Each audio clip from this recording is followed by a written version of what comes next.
مومنوں پڑھتے رہو تم اپنے آقا پر درود، ہے فرشتوں کا وظیفہ الصلاۃ والسلام۔ حضرات، بڑی مسرت اور خوشی کا سماں ہے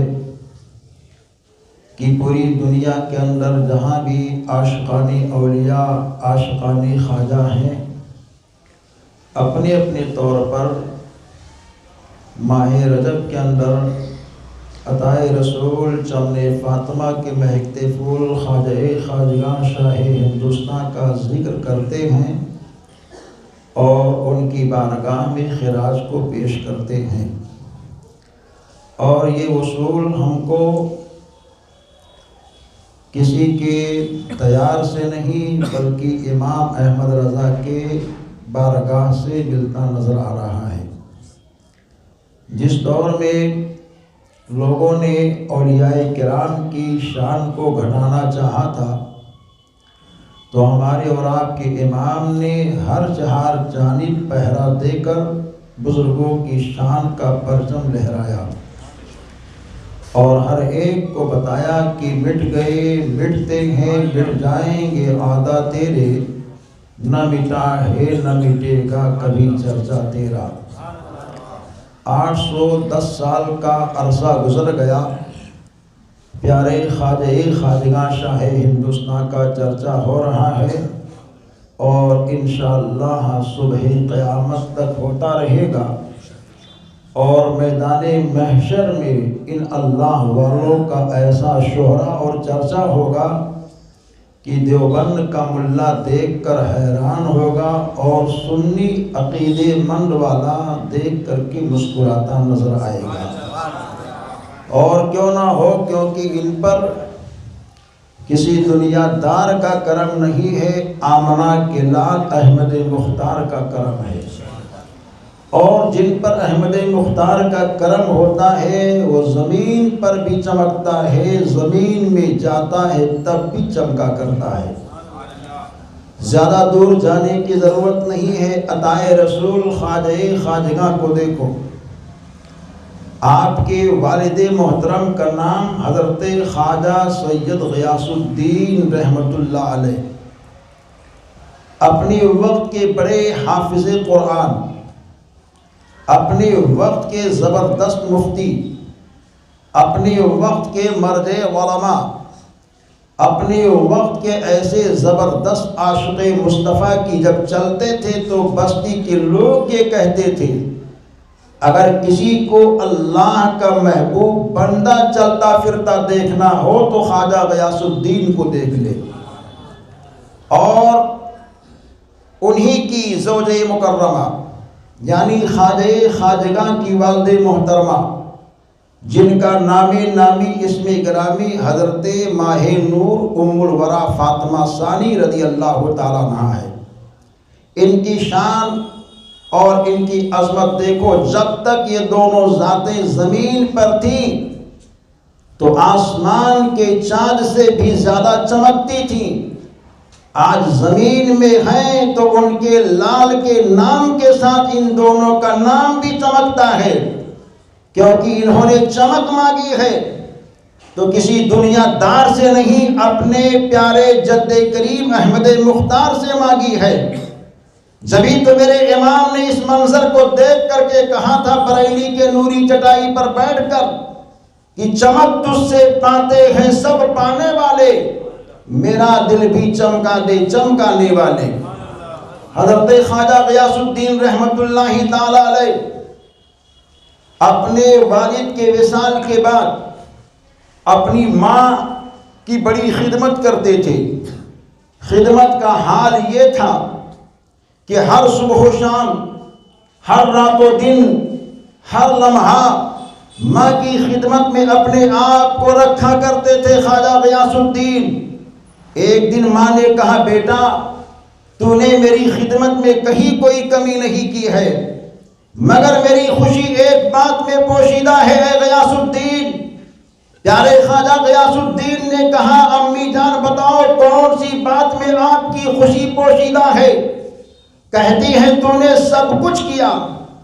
مگر اب تک اپنے نانا جان کی سنت ادا نہ کی جس کو نکاح کہا جاتا ہے۔ اے غیاث الدین شادی کر لے، نکاح کر لے، میری خوشی اسی میں پوشیدہ ہے۔ آپ بولتے ہیں ماں میں نے کسی کو جانا نہیں اس نظر سے، میں نے کسی کو پہچانا نہیں اس نظر سے، میں نے کسی کو پرکھا نہیں اس نظر سے کہ کس سے مجھے شادی کرنی ہے۔ اے ماں اگر تیری یہ آرزو ہے تو ہی تلاش کس سے میں رشتہ کروں نکاح کا، کس سے اپنی زندگی کو وابستہ کروں۔ تو آپ کی والدہ محترمہ تلاشتی ہے، اور ہم بڑی سلسلے کے ایک چمکتے بزرگ حضرت داؤد رحمت اللہ تعالی علیہ کی شہزادی کا، اور جب چنتی ہیں تو اس شہزادی کو ماہ نور دنیا کہتی ہے۔ ماہ نور کا جب اب ہو گیا، شادی ہو جاتی ہے، دونوں کی ملاقات ہوتی ہے، دونوں کے ملن کے بعد میں اللہ نے زمین پر اپنے ایک ایسے محبوب بندے کو بھیجنا چاہا جو زمین پر آنے کے بعد میں کسی علاقے کا راجہ بننے نہیں آنے والا ہے، بلکہ آنے والا ہے تو مکمل خواجہ بن کر کے آنے والا ہے۔ ایسے محبوب بندے کا انتخاب فرمانے والا ہے، اور ایسے محبوب بندے کو بھیجنے والا ہے جو کسی اور کی عطا بن کر کے نہیں بلکہ مصطفیٰ کی عطا بن کر کے آنے والا ہے، جسے دنیا خلیفۃ الرسول کہتی ہے، جسے دنیا نائب النبی کہتی ہے، جسے دنیا عطائے رسول کہتی ہے، جسے دنیا چمن فاطمہ کا مہکتا پھول کہتی ہے، جو اجمیر معلیٰ کے دھولے دھولے گنبد میں آرام فرما ہے، مگر عاشقوں کے سینے پر نظر رکھتے ہیں، اور جب دیوانہ ان کو آواز دیتا ہے تو دینے والی آواز کی بولی اگر بریلی شریف سے اٹھتی ہے تو برادر اعلیٰ حضرت اس انداز سے بولتے ہیں اور یہ کہتے ہیں خواجہ ہند وہ دربار ہے، آنا تیرا کہیں محروم نہیں، مانگنے والا تیرا۔ اور جب کچھوچا شریف کی بولی آتی ہے تو ایسے حسین انداز سے آتی ہے، غریب آئے ہیں در پہ تیرے غریب نواز، کرو غریب نوازی میرے غریب نواز، تمہارے در کی کرامت یہ بارہا دیکھی، غریب آئے اور ہو گئے غریب نواز۔ وہ آنے والے ہیں،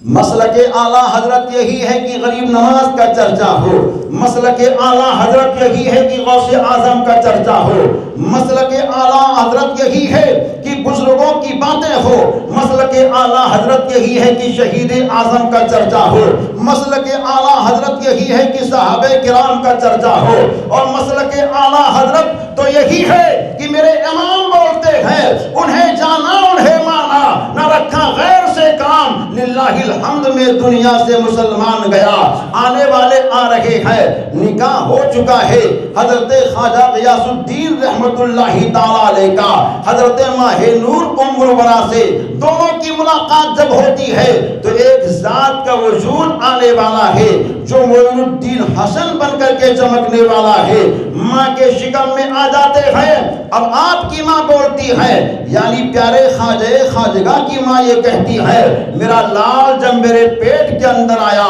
اور ان کے جسم کے اندر روح ڈالی گئی، دل کی دھڑکنیں تیز ہونے لگی، تو آپ کی ماں یہ کہتی ہے میں غور کرتی تھی روح آنے کے بعد میں میرا لال میرے پیٹ کے اندر رہ کر کے کہتا تھا لا الہ الا اللہ محمد الرسول اللہ۔ پیارے خواجہ خواجگاہ کی ماں یہ کہتی ہے میرے دل نے کہہ دیا اور میرے فکر نے بولی اٹھا دی ہے اور تصور کے خیالات سے ایک آواز نکلی ہے، اے ماہ نور تیرے پیٹ میں رہ کر کے جو کلمہ طیبہ کا ورد کر رہا ہے، جو اللہ کے ایک ہونے کا اعلان کر رہا ہے، رسول پاک کے رسول ہونے کا اعلان کر رہا ہے، جو اللہ کی وحدانیت کا چرچا کر رہا ہے، رسول پاک کی رسالت کا چرچا کر رہا ہے، وہ آ رہا ہے تو عام نہیں آ رہا ہے بلکہ وہ آ رہا ہے تو عاشقوں کا دلوں کا امام بن کر کے آ رہا ہے۔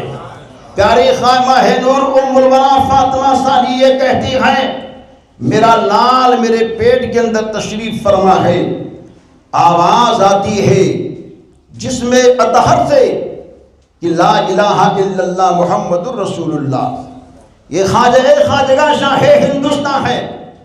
اور جب پیدائش کا لمحہ قریب آتا ہے، عام لوگ جب پیدا ہوتے ہیں تو عام حالت میں پیدا ہوتے ہیں،